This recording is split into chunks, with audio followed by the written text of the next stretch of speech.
is the Vintage RPG Podcast, your source for the best in classic and contemporary RPGs. With your hosts, Hambone and Stu.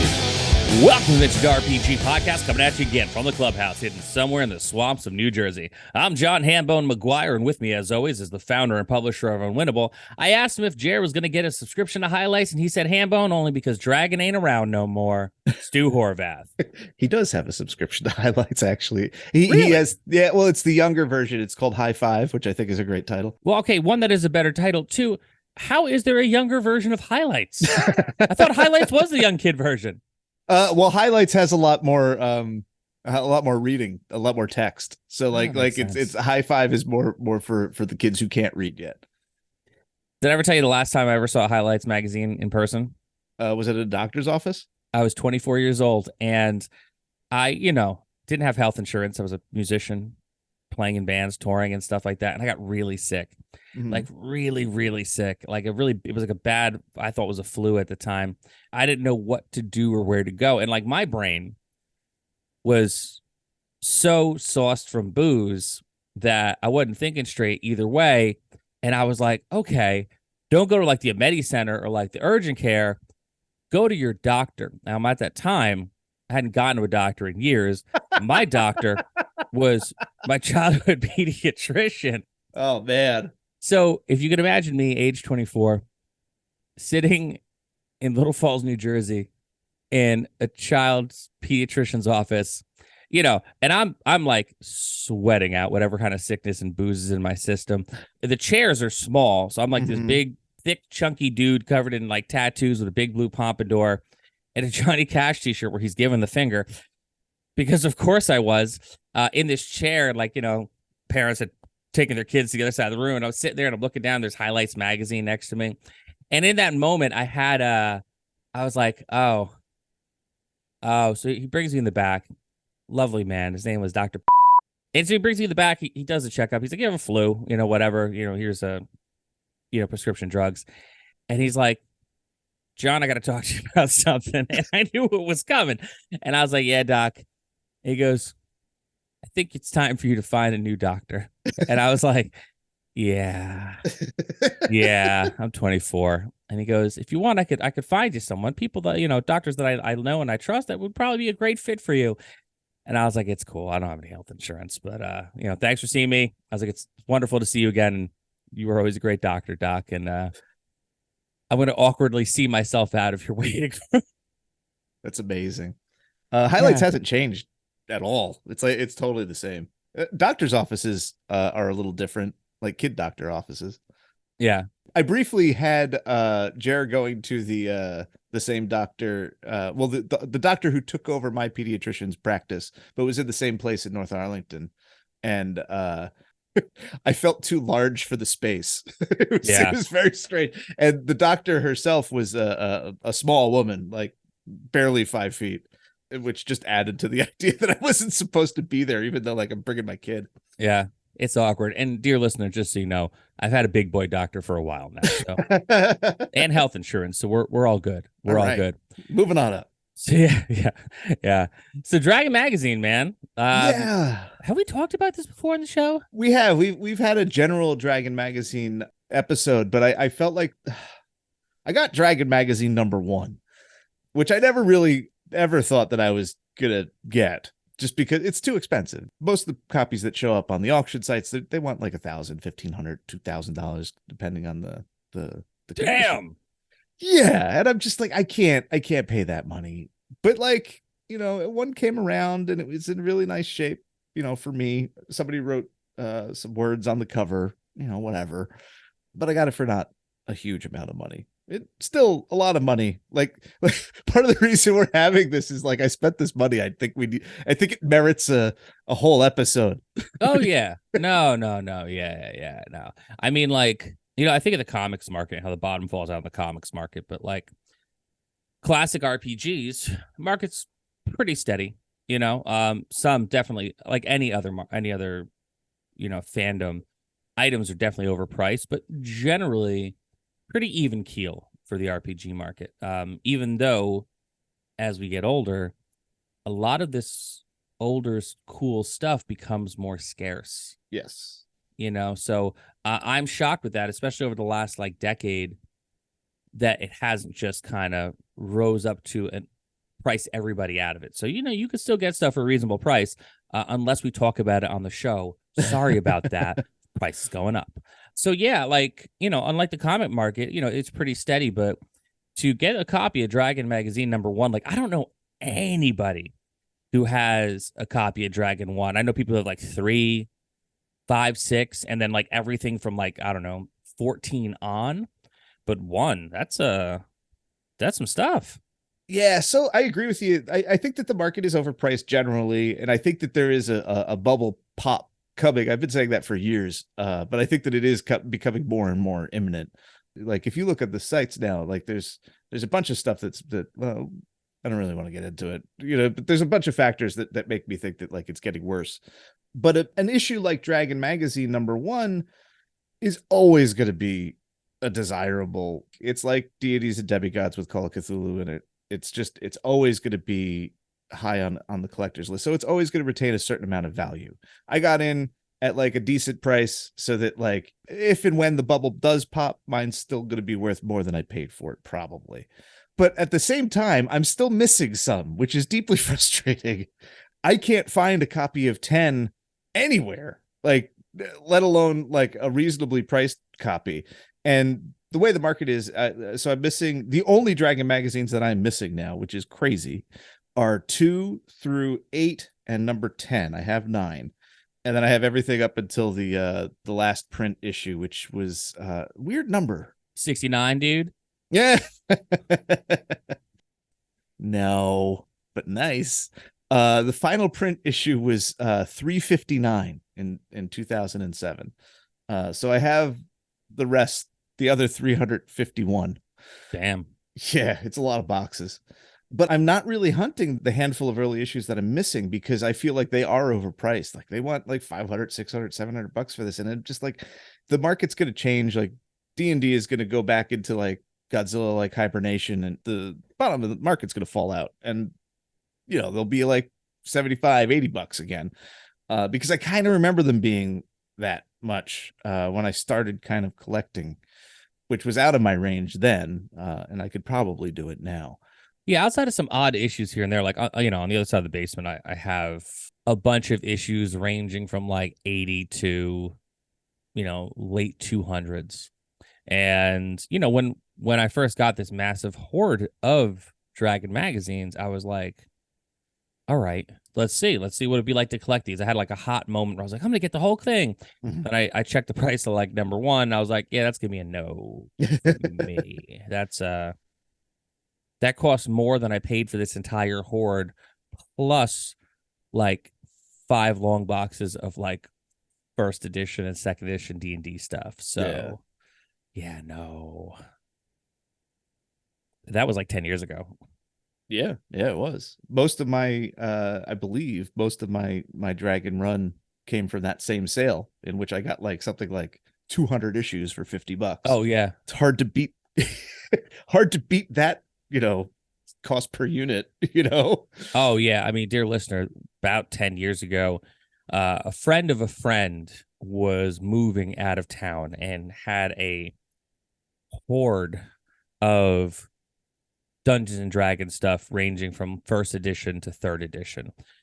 Crazy stuff. Some rare stuff, some really over the plate stuff, and multiple copies of stuff because, as he put it, growing up, people would bounce out of the hobby all the time and they would just kind of leave stuff at your house and never come back for it. So he was like, yeah, this is all the stuff that I can part with.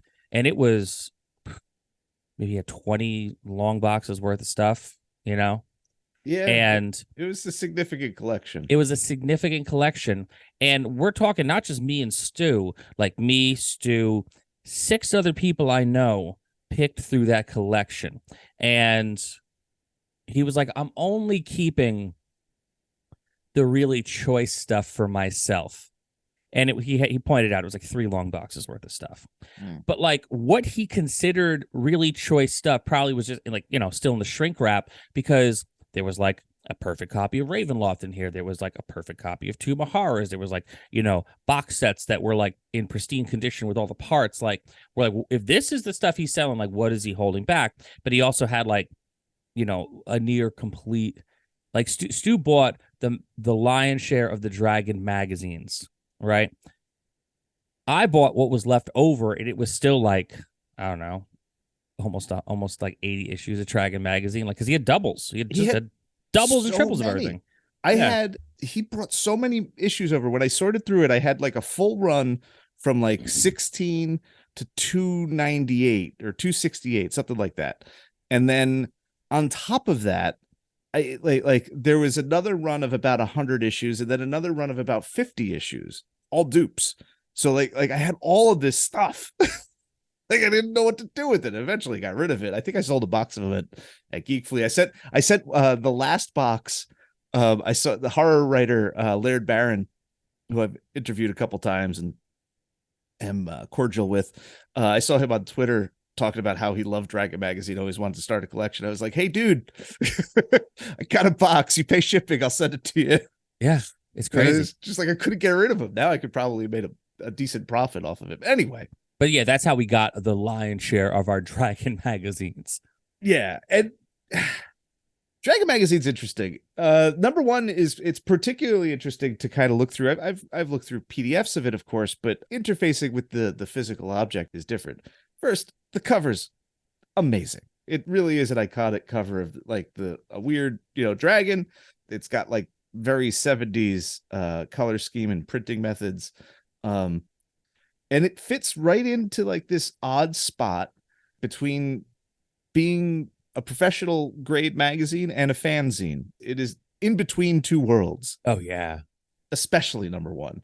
Issue is such a mess, but like you can tell from the cover because they have this beautiful art, and then they put like the background is sort of like this pinkish, reddish, orange, yellow thing going on, and then they put green text directly on top of the art that you can't read. It's like, yeah, and it's like oddly like laid out as well. It's not like even. Yeah, no, there's a lot of weird choice going on here. There's all this blank space that they could have put stuff in, but they didn't. Like in the letter from the editor, this was Tim Kask's jam. He headed up the project. So he's got this lengthy letter to the editor, which I'm going to get into. But the sort of telling line for me is deep in. It's like the fourth or fifth paragraph. And it's in the next issue, when we figured out what we could afford, we'll publish our rates for articles. And it's just like, whoa, you're already... What do you mean when you figure out what the budget is? Yeah, that is like run and gun zine making right there, you know? Yeah. So Dragon marks a shift for the company. Basically, they created this TSR Publications subdivision, and they made it they wanted the magazine to be independent of the broader corporate concerns of TSR. Although it was hardly all that corporate. It's 1976. We're 2 years in. Definitely didn't have an HR department. No. But before this, they had the strategic review, which was very much a house organ, which I don't know if folks understand what a house organ is, like what that is referring to. It's old school movie theaters when they had silent films. They would have an organist play, you know, music to accompany the silent film.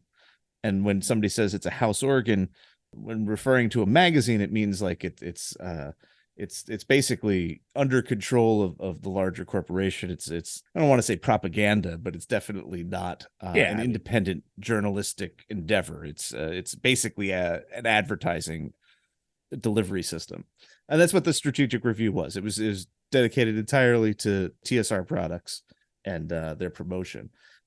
Kask wanted Dragon to be different, independent, and he goes a long way in this issue, sort of breaking free as much as he can from the corporate oversight. But it's murky. One of the best things in this issue is the Kask's article creating the Boule, the land shark. Oh, I love it. First appearance in Dragon magazine #1, but like clearly a monster made born out of the toys on Gary Gygax's table and made for D&D, and it becomes a classic D&D monster. There's other sort of rules stuff in here, and Dragon becomes sort of a hotbed for that over the years. and it always has like an uncomfortable, sometimes it's more independent than other times, and then towards the end it becomes very much, just another way to advertise Dungeons and Dragons. But Oh yeah. and that's fine, but like I find the more independent chunks of Dragon interesting, just because like you get like a glimpse of this this is such a messed up magazine. It's just like there's just like it's so close to being a professional thing, but you can tell there's a whole article on converting the Battle of the Five Armies from The Hobbit into a war game using chainmail rules. And that's fine. That's a perfectly reasonable thing to want to do in 1976. Yeah, I mean, there's an ad for it on the inside cover. It's full page. Yeah. But the first page of this article, it says continued on page 13, and then you go to page 13 and there's more info on page 13 after a gigantic ad that's confusing. And then the rest of the article that flows from page 13 is extremely small print and oriented horizontally. So you have to turn the magazine and it's all these charts about how to use, all the information that you need. But then it's not over. It keeps going. There's like a paragraph on a later page. It's just everything has like a continued on page whatever. And like you could really minimize that with a little bit more typesetting and editing. And it's just, you can see the duct tape holding everything together. It's amazing because, we look at it from the eyes of publishers and we look at it from the eyes of people who, are experienced of like decades worth of this stuff and to see where it started and now where it is. Like, it's crazy to think in a general span of a lifetime, that you got to like live long enough to be around and put out a magazine like the Dragon Volume 1, number 1, and live long enough to see something like a D&D Beyond, where it's like, I Xeroxed this at like the local copy store or whatever it was called back then, and now, look, that people are looking up my stuff and things I created. A boule is like, oh, well, I used to have this magazine, or I used to have this book. Now, like, I can Google. Yeah. It's crazy. It's also interesting to me because like, I try to bring this up on my phone just because I don't want to click on the keyboard while we were recording. And it was so hard to read on my phone. And also the cover, especially, like, just want to dip back to the cover. The cover is interesting because, yes, it's green with no drop shadow over like pink and orange. And even on my 27-inch screen, I still had to put my glasses on to see like Fritz Lieber, Conversation with Fafford and the Mouser, Language in D&D by Lee Gold, part 1 of a new fantasy novel, The Gnome Cache. Like, it's so funny that, like, again, artistic choices back then were what they were, but man, like, I can't read it. It's so small. The inclusion of Lee Gold is a really good example of how Cask was trying to make it not just a TSR, toe the corporate line, the company line, because Lee is the editor of Alarms and Excursions, which is the big amateur press association that was at that point dedicated to Dungeons and Dragons. They start out, Gygax and it was writing occasionally for A&E, but because of the way A&E sort of treated D&D, Gygax eventually sort of like starts libeling them in print in Dragon magazine. But then you also have, Gygax in this magazine in a couple places. He's got some commentary on hobbits and thieves navigating dungeons. And then there's that novel that you mentioned on the cover there, which is the first part of The Gnome Cache by Garrison Ernst. Mm-hmm. Wonder who that is.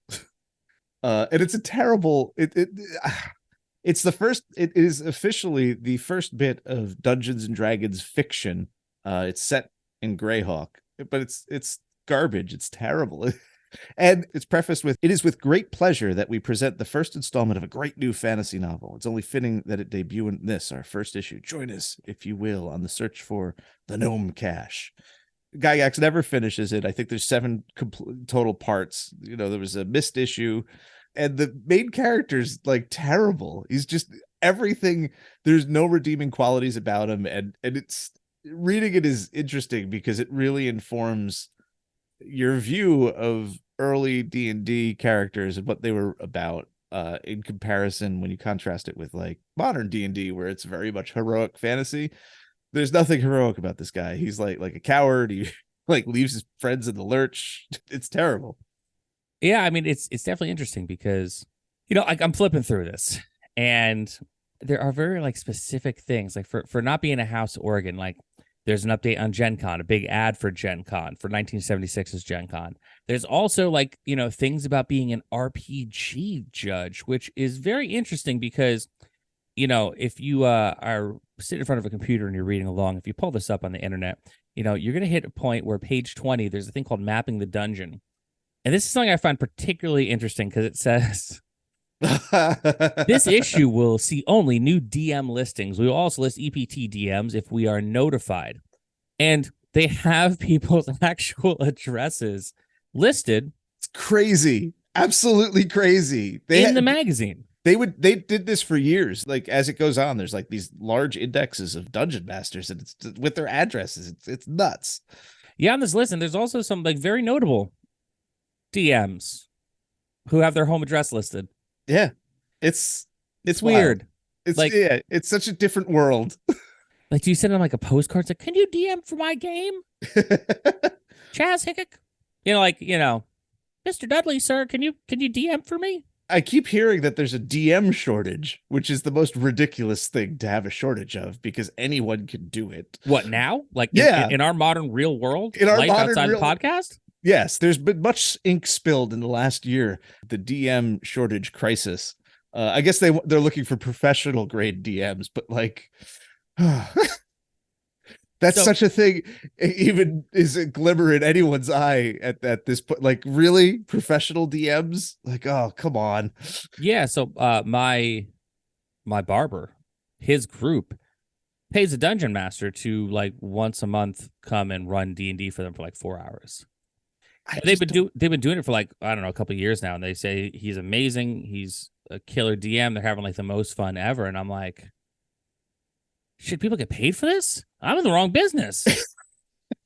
This is up there with like the idea that kids like to watch kids playing with toys on video. Like I don't understand it, or like unboxing videos. I just never really quite got it. This is another one of those things that I guess shows my age. I don't understand why you would pay somebody to Dungeon Master when you could just do it. I mean, it isn't hard. Like it's literally, this is a DIY hobby.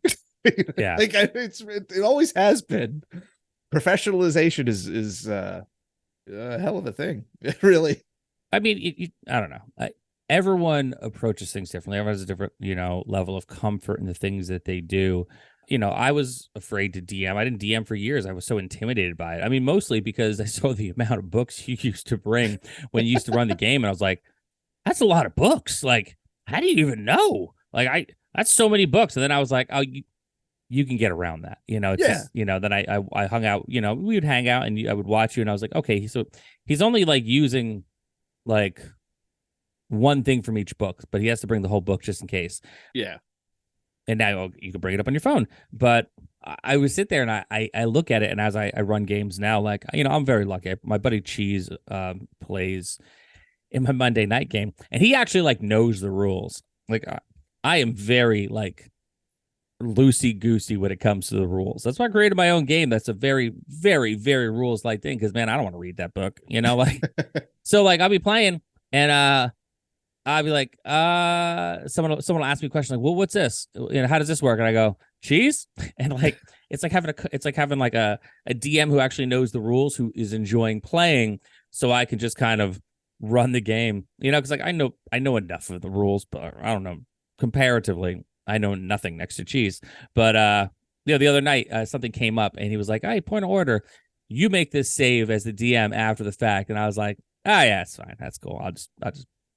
I lose a turn. Go on. Like, I would probably be a terrible DM to pay money to run your game because I don't know the rules. I take it all back. I'm having the opposite problem actually in the Marches game because I know too many distinct D&D rule sets. So I don't have a good understanding of what is in old school essentials. So I'm constantly like being like, how do we do that in this edition? Like what die do we roll for? Dude, I've done morale checks in this game. Oh, that's fun. I've never done a morale check. Oh, Wait, what? It's a What? delicious moment when you could find it because you're just like, ah, wait, you mean like I don't have to make them kill every skeleton? Whew, what a world. It's been very different, and this is just very different type of game that I usually run, which goes to your point. Like, there's all sorts of ways to play. It's one of those things that like I chuckle about is professional DMing. Yeah.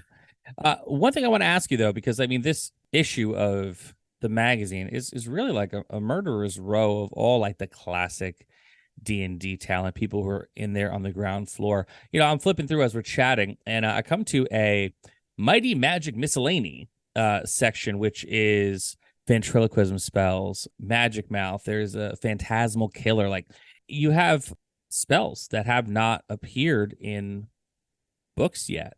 Yeah. Like you're getting into the ground floor of these, like, well, this is what a permanent illusion does. This is what True Sight does. This spell is the same as this other spell, but we call it this. Like, very, very, very cool. Very, like, as a dungeon master and a person who's just a fan of the hobby in general, man, I would be like, oh, this is neat. Like, this is a fun read. I've been posting the covers of Dragon magazines on the Instagram every weekend, 2 at a time. And the comment, well, there's 2 comments that are pretty frequent. The one is, I had that one. The other one is, man, I wish Dragon was still around. And I kind of like every time I see that, I'm just like, you don't, because I don't think that later day Dragon magazine was really that great, because it was just so D&D focused. And like I respond to the idea of it being like a snapshot of the hobby. That's why I love the 80s issues, because like you get so much of it in just the advertising alone. Which there's a lot of, like, for Yes. a magazine that is 30 pages, there's a decent amount of ads, and surprisingly, like, a random picture of Conan the Barbarian. Yeah. I still understand missing Dragon magazine, even if it is Dungeons and Dragons focused in the later days, because we don't have like a real time kind of like tinkering with D&D in the way that it was there in Dragon magazine all those years, like where you were seeing stuff ahead of time. They sort of do that with the releases on Beyond and stuff, but it's different because that's all coming from the official side of things. A lot of this stuff was coming from players, fans, readers. Forgotten Realms was born as like a non-TSR staff member writing content for Dragon magazine. And you don't have that now. I doubt that you could really put together something, especially in print in this day and age, that would mirror that experience. And that's the thing that I really love about Dragon magazine is that it really was a special thing that cannot be recaptured in any of its different permutations. It is impossible to kind of roll out this kind of product in the modern era. Yeah, because you're right. I mean, like, just the back cover alone, right? Which, by the way, there's also like a thing that you could mail in to order it if you want to cut up the back cover, where there is there's a lot of addresses in this book. But in the back cover, in the July issue, which is the next issue of The Dragon, Ray Johnson on Napoleonics, Part 2 of the Gnome Cache, Gary Gygax on the history of wargaming, the conclusion of the search for the Forbidden Chamber, Dave Arnson on World War II naval encounters, Monk versus Monk, combat in the arena of promotion, complete ACW miniature rules, and then a new SNS novelette by Gardner Fox. So there is a wide array of things, looking forward to that next issue that is pretty impressive, man. Like, you're right. The focus not being solely on Dungeons and Dragons, but just the overall vibe and feel for the hobby at that time being not so pigeonholed to just like what I consider like the vice-like grip D&D had on the hobby from just a few years later on, where it was like the kind of eradication of the general notion that there were other types of RPGs than Dungeons and Dragons, Yeah. because there, for a while there, as I learned more about the hobby, I was like, oh, wait a second. There's more than Dungeons and Dragons and like Warhammer. Like, what's going on? So, it's definitely interesting to see them be like, hey, we love all aspects of this hobby before they were like, hey, we own this hobby. And there's one ring to rule them all. Yeah, there's definitely a point in time where Dungeons and Dragons just refuses to believe that there is other games than Dungeons and Dragons, and that continues to this very day. Yeah. But I really quickly, before we wrap up, I want to just like run through and point out a couple things that I think are really funny. One is the piece by Fritz Lieber is sort of an introduction to the war game he and Harry Fisher created based on Lankmar, and he does it by pretending that he's trying to explain wargaming to Fafhrd and the Grey Mouser, and it's actually very clever. It's a hoot. It's probably the best written thing in the whole magazine. It is, and worth looking up just for that.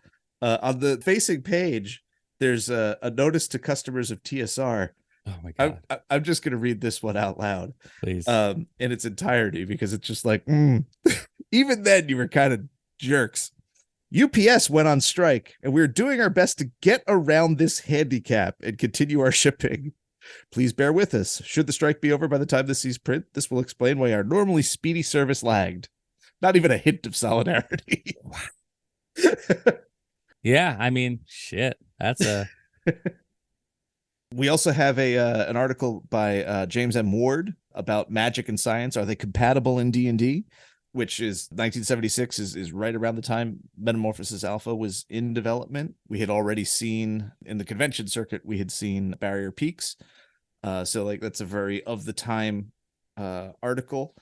There's the Boule featuring the Sutherland artwork that would eventually show up. I think it's in the sort of the title page of the Monster Manual with the knights in shining armor battling the Boule that's taken down the horse. Yep. So that article, that illustration is here in a half page. There's an article called Hints for D&D Judges. Now remember, this is Dragon Magazine #1, but the subtitle for this article is Part 2, The Wilderness. Yeah. It's like, my man.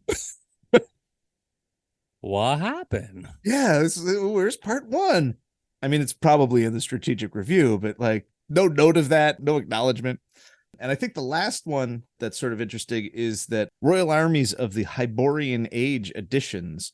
So I guess that's some sort of Conan-ish war game rules. This is detailing Kitai, one of the Hyborian countries.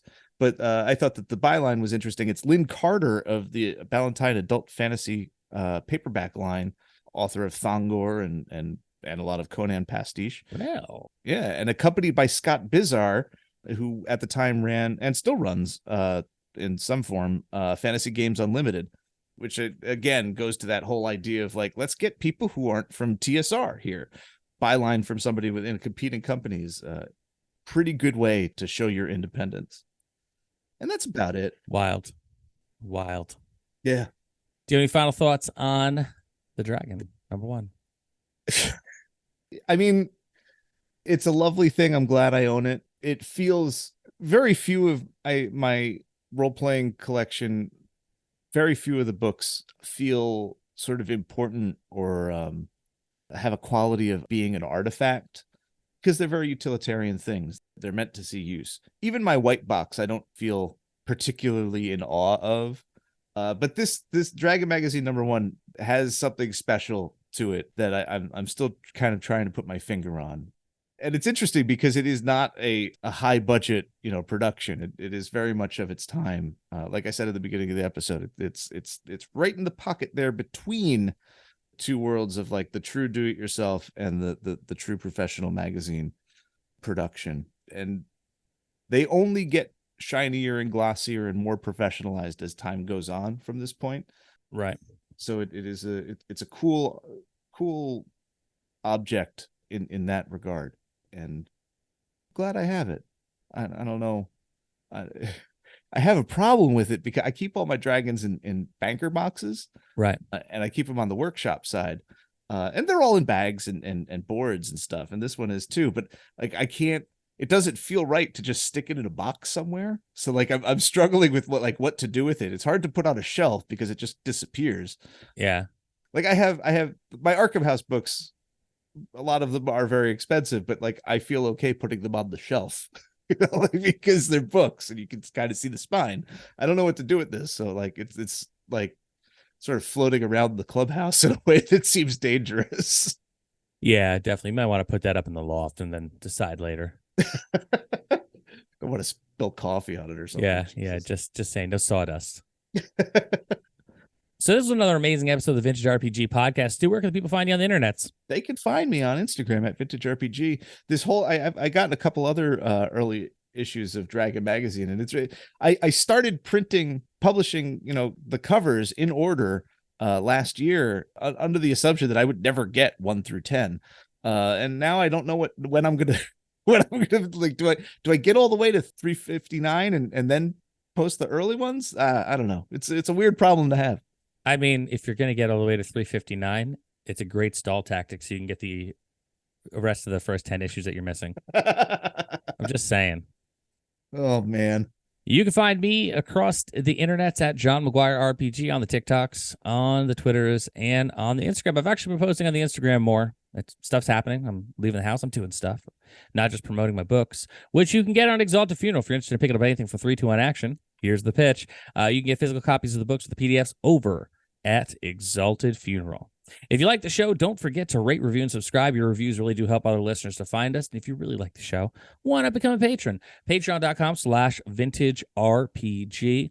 We got a behind-the-scenes look at Stu's book, which is called Monsters, Aliens, and the Holes in the Ground, a guide to tabletop role-playing games from Dungeons & Dragons to Mothership. We got a behind-the-scenes look at 3-2-1 Action, which is my RPG. We've got early release episodes. We've got a killer Discord community that we'd love for you to be a part of. And at certain tiers, we run games for the patrons. Stu has a West Marches game, which is going gangbusters, but also very deadly. I am apparently, Stu, running Alien end of this month into early July. Yeah, I put up a poll to see what the people want, and overwhelmingly, they want to give Alien a shot. So I did Cthulhu last month. This month, I'm going to do Alien. I'll probably run the adventure from the starter kit because I have that. And then, we run games for the patrons. We hang out on Discord. We shoot the breeze. It's a really killer community. So come on over and check us out, patreon.com/vintagerpg.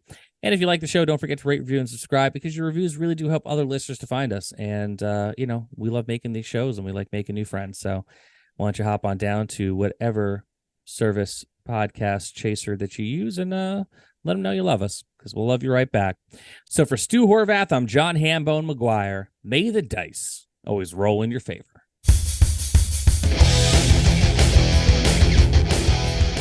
Thanks for listening. Don't forget to like, review, and subscribe to the podcast. Every review helps other listeners to find us.